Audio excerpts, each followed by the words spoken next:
Hello students, good morning. मैं आज आप सबको आज की क्लास में ग्रामर का लास्ट टॉपिक पत्र लेखन कराने जा रही हूँ। और इस टॉपिक को आप ध्यान से समझना, क्योंकि ये आपके पेपर में अधिकतर 5 मार्क्स का 8 मार्क्स का इस तरीके से आता है। तो इस टॉपिक को ध्यान से समझने का प्रयास करना। चलो स्टार्ट करते हैं। पहला आता है पत्र लेखन। पत्र लेखन होता क्या है? पत्र लेखन एक कला है, इसलिए पत्र लिखते समय पत्र में सहज, सरल तथा सामान्य बोलचाल की भाषा का प्रयोग करना चाहिए। पत्र लेखन क्या है? ये भी एक कला है, और इसलिए जब हम पत्र लिखते हैं, पत्र में भाषा क्या होनी चाहिए? सरल होनी चाहिए, सामान्य बोलचाल की होनी चाहिए, और जिसे हम पत्र लिख रहे हैं और जो हमारे पत्र को प्राप्त कर रहा है उसको हमारे सारे भाव अच्छे से समझ आने चाहिए। और इसके द्वारा हम क्या करते हैं? अपने मन के भाव और विचारों को दूसरे के सामने व्यक्त करते हैं। पत्रों के माध्यम से एक व्यक्ति अपनी बातों को लिखकर दूसरों तक पहुंचाता है। कुछ लोग होते हैं जिनको ये कहने में हिचकिचाहट होती है, जिसके लिए वो उन बातों को पत्रों के माध्यम से पहुंचाते हैं। पत्र लेखन की कला हम कहते हैं कि आज के टाइम में इन पत्रों का क्या इम्पोर्टेंस है। बेटा, आज के टाइम में भी ये पत्र लेखन इम्पोर्टेंट है और आज भी ये प्रोसेस चल रहा है। वैसे से आज का युग हमारा दूरभाष का यानी कि इलेक्ट्रॉनिक यानी टेक्निकल आ गया है, लेकिन फिर भी आज भी ये पत्र इम्पोर्टेंट है। जैसे अगर हम टेलीफोन पर बात करते हैं तो टेलीफोन पर हमारी सारी बातें कंप्लीट नहीं हो सकती। इसके लिए हम क्या करते हैं? ईमेल करते हैं। ईमेल में क्या है? ये भी एक पत्राचार का ही भाग। ईमेल में भी हम लिखकर अपनी इम्पोर्टेंट बात दूसरों को बताते हैं। तो इस तरीके से ये पत्र लेखन कहीं ना कहीं आज भी इम्पोर्टेंट है। अब आते हैं पत्रों के प्रकार। पत्रों के प्रकार, पहले हमने बताया पत्र होते क्या हैं, अब हम पढ़ रहे हैं पत्रों के प्रकार। पत्रों के 2 प्रकार होते हैं। पहला होता है औपचारिक, दूसरा होता है अनौपचारिक। औपचारिक पत्र। औपचारिक पत्र उन्हें लिखा जाता है जिनसे हमारा कोई निजी संबंध ना, यानी कि जिनसे हमारा कोई संबंध ना हो। व्यवसाय से संबंधी प्रधानाचार्य को लिखे प्रार्थना पत्र, आवेदन पत्र, सरकारी विभागों को लिखे गए पत्र, संपादक के नाम पत्र, ये सारे किसमें आते हैं? सारे औपचारिक पत्र में आते हैं, क्योंकि इससे आपका कोई निजी संबंध नहीं है। आप इन्हें कुछ लोगों को जानते भी होंगे, लेकिन इतना अच्छे से नहीं जानते होंगे। तो ये सारे लोग आते हैं आपके औपचारिक पत्र में, जिनसे आपका निजी संबंध नहीं होता। दूसरे होते हैं अनौपचारिक पत्र। अनौपचारिक पत्र हम उन लोगों को लिखते हैं जिनसे हमारा व्यक्तिगत संबंध होता है। इसमें आपके माता पिता, भाई बहन, चाचा ताऊ, इस तरीके से तुम्हारे दोस्त, जिनका हालचाल पूछने के लिए आप इन लेटरों का प्रयोग करते हो, इन पत्रों का प्रयोग करते हो। तो ये आते हैं आपके अनौपचारिक पत्र में।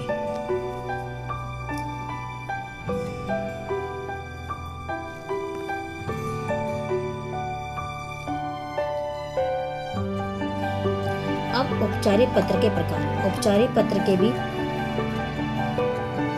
3 प्रकार हैं। पहला है प्रार्थना पत्र। प्रार्थना पत्र में हम क्या करते हैं? निवेदन करते हैं, प्रार्थना की जाती है। वो होते हैं हमारे प्रार्थना पत्र, जिसमें हम निवेदन करते हैं। प्रार्थना पत्र में हम अवकाश यानी कि जगह हमें छुट्टी लेनी होती तब, अगर किसी की शिकायत करनी होती तब, अगर हमको सुधार चाहिए तब हम ये पत्र लिखते हैं।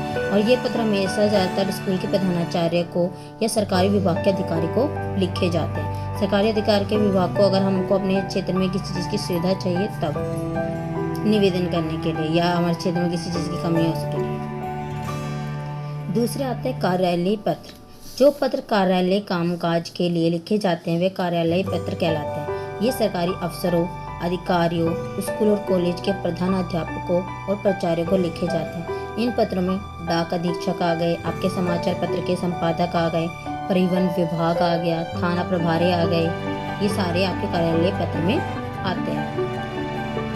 तीसरा है व्यावसायिक पत्र।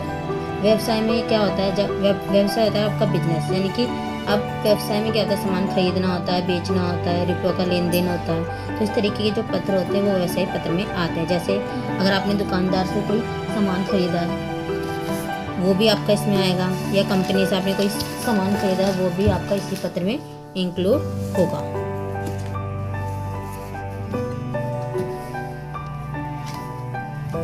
अब औपचारिक पत्र लिखते समय हमें कुछ बातों का ध्यान रखना चाहिए, जिसे मैं आपको एक एक करके बता रही हूँ।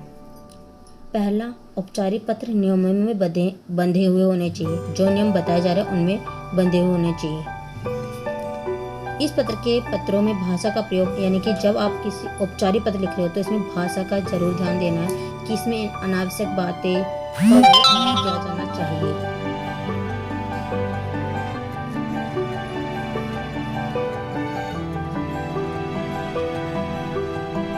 पत्र का आरंभ व अंत प्रभावशाली होने चाहिए। अगर इसका आरंभ हो या अंत हो वो भी प्रभावशाली होना चाहिए। पत्र की भाषा, इसकी भाषा सरल और लिखाई एकदम सुंदर होनी चाहिए। यदि आप कक्षा यानी कि अब तुम कक्षा से लिख रहे हो या परीक्षा भवन से स्कूल से लिख रहे हो तो आपने अपने पते के स्थान पर इसको लिखोगे परीक्षा भवन, और अब अपने नाम के स्थान पर लिखोगे क ख ग। अब आता है कि हमेशा जो भी लेटर हो वो आपका हमेशा लेफ्ट साइड से यानी कि बाईं ओर से स्टार्ट होना चाहिए। पत्र को कोशिश करो एक ही पेज में लिखने की, जिससे आपकी जो लिखने की तारम्यता है वो बनी रहे। तारम्यता का मतलब होता है एक तरीके से लय बनी रहे। प्रधानाचार्य को पत्र लिखते समय प्रेषक के स्थान पर अपना नाम, कक्षा व दिनांक लिखना चाहिए। अगर आप प्रधानाचार्य को पत्र लिख रहे हो तो वहाँ तो कोई प्रेषक रहा नहीं है, उधर क्या स्टूडेंट है, तो स्टूडेंट क्या लिखेगा, अपना नाम लिखेगा, क्लास लिखेगा और डेट लिखेगा। अब आते हैं औपचारिक पत्र के प्रारूप, यानी कि औपचारिक पत्र लिखते समय हमें इन पॉइंट्स को ध्यान में रखना होगा। पहला, सेवा में लिखकर पत्र प्रापक का पदनाम तथा पता लिखकर पत्र की शुरुआत करें। यानी कि सेवा में लिखोगे, फिर जिसको आप पत्र लिख रहे हो उसको उसका नाम, उसका यानी कि उसके पद का नाम और उसका एड्रेस। फिर आता है यानी कि आपने सेवा में लिखकर उस अधिकारी का नाम लिखा, उसका एड्रेस लिखा, और उसके बाद आप लिखोगे विषय, यानी कि किस कारण से आप वो पत्र लिख रहे हो।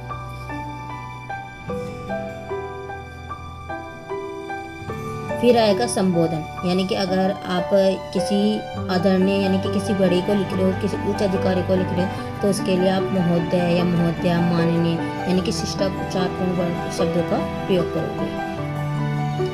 विषय वस्तु, यानी कि अब आपका लेटर स्टार्ट हो गया। लेटर 2 अनुच्छेदों में लिखना है।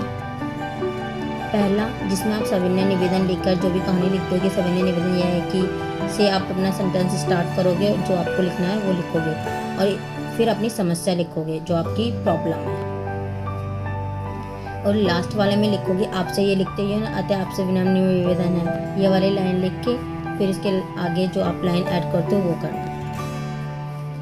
लास्ट में सबसे नीचे यानी कि धन्यवाद, धन्यवाद के नीचे आप क्या लिखोगे, भवदीय या भवदिया, प्रार्थी, और अपने हस्ताक्षर करोगे, या अपना हस्ताक्षर करो या अपना नाम लिखो। फिर लास्ट में प्रेषक का पता, यानी कि प्रेषक होता है यानी कि जो पत्र लिख रहा है वो अपना नाम, अपना मोहल्ला और अपने शहर का पिन कोड जो भी लिखना है वो लिखना है। आप या तो प्रेषक का पता सबसे ऊपर लिख सकते हो शुरुआत में, या सबसे आखिरी में लिख सकते हो। अब देखते हैं इसका प्रारूप।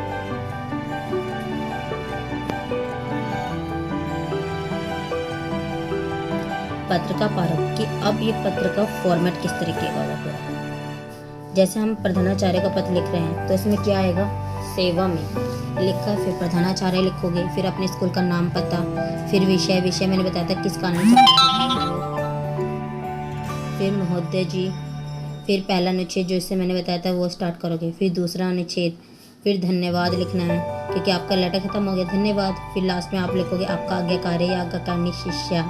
उसके बाद काका का, यानी कि काका का इसलिए लिखा है क्योंकि नाम, यहाँ नाम आएगा, कक्षा और डेट। ये आ गया आपका प्रधानाचार्य को पत्र लिखने का पूरा प्रारूप। दूसरा है कार्यालय पत्र का प्रारूप। इसमें क्या होगा, सेवा में, फिर प्रबंधक, अगर प्रबंधक को लिखो प्रबंधक, अगर अध्यक्ष को लिखो अध्यक्ष का, क्योंकि इसमें मैं कार्यालय पत्र और व्यवसायिक पत्र दोनों तरीके से लिखवा रही हूँ। सेवा में प्रबंधक भी और अध्यक्ष का भी हो जाएगा, जो प्रश्न में दिया होगा जिस अध्यक्ष को लिखना होगा या प्रबंधक को लिखना होगा वो। फिर उसके कार्यालय का नाम या पता वो हो जाएगा। फिर दिनांक यानी कि डेट लिखोगे। फिर विषय, पत्र लिखने का कारण। फिर महोदय, महोदय लिखोगे यानी कि आदरणीय वो, पहला अनुच्छेद, दूसरा अनुच्छेद। उसके बाद क्या करना है आपको, लेटर के जब लेटर का एंड करोगे तो धन्यवाद, लास्ट में भवदीय या भवदिया, भवदीय लड़के लिखेंगे और भवदिया लड़की। उसके बाद नाम, पता, फ़ोन नंबर, इसी को हम प्रेषक का पता बोलते हैं। प्रेषक होता है जो पत्र लिख रहा है। तो मैंने आपको पहले बताया था प्रेषक का पता या तो आप सबसे एंड में लिख दो या सबसे ऊपर। तो ये पत्र लेखन का जो पूरा टॉपिक है यहीं ख़त्म होता है। अगर आप इस वीडियो को ध्यान से देखोगे और समझोगे तो आपको पत्र लेखन का पूरा टॉपिक अच्छे से समझ आ जाएगा।